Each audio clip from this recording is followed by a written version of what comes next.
after school, I went and worked for Michael Deering, and I was working for him. I was investing in startups, and after a while, I miss building things, and I miss creating things. And I talked to Michael about it, and Michael said, "Well, why don't you propose something to me?" And I was like, "Okay, what if I go work on I a bunch of things I have in my mind, ideas, and I could use some funding?" And Michael funded me, which was amazing, and because I didn't have like a locked in idea or locked in team or anything, and so I was thrilled, right? I mean, this is a chance of a lifetime. It's a once in a lifetime opportunity. It was also terrifying because it was a once in a lifetime opportunity. And I knew this was going to be a chance I wasn't going to get again. And so I felt my own pressure without any structure to think of a great idea. And there are lots of books on it. There's lots of there's lots of podcasts on it, but there's not one way that for sure works. And so I started thinking of my own needs in my life. I started thinking of trends happening in the world. I started talking to other folks to hear needs of their own. And I was trying all different ideas, and somebody gave me a great piece of advice. She said, choose something that even if it fails, you are going to be proud of it. That was an amazing constraint. And I think sometimes having those constraints can make you more creative.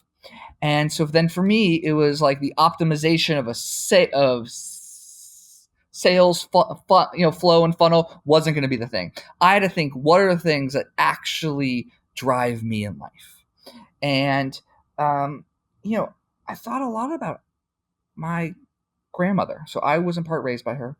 And I remember in second grade, I would always stay. I would always go on the way back from school. I would stay with her after school. I remember in second grade, I go to her house, and I would complain to her about all the math homework I had, which obviously I didn't have a lot because I'm like 9 years old.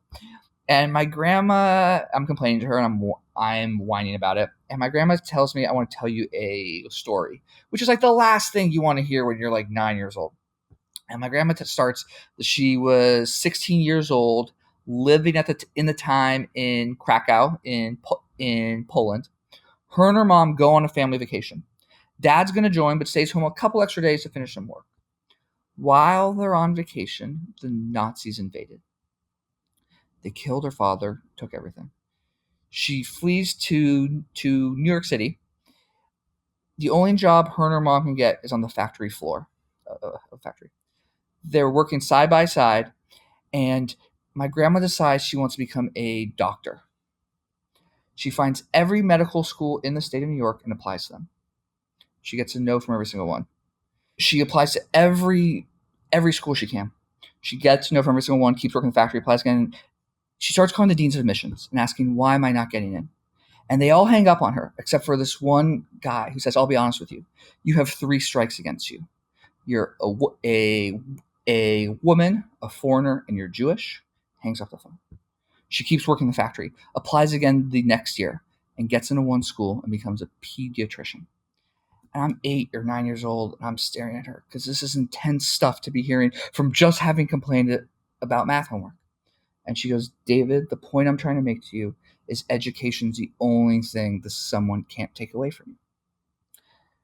And that lesson stuck with me hard. And I realized if I have this one chance, I want to try to build something that other people can't take away from others.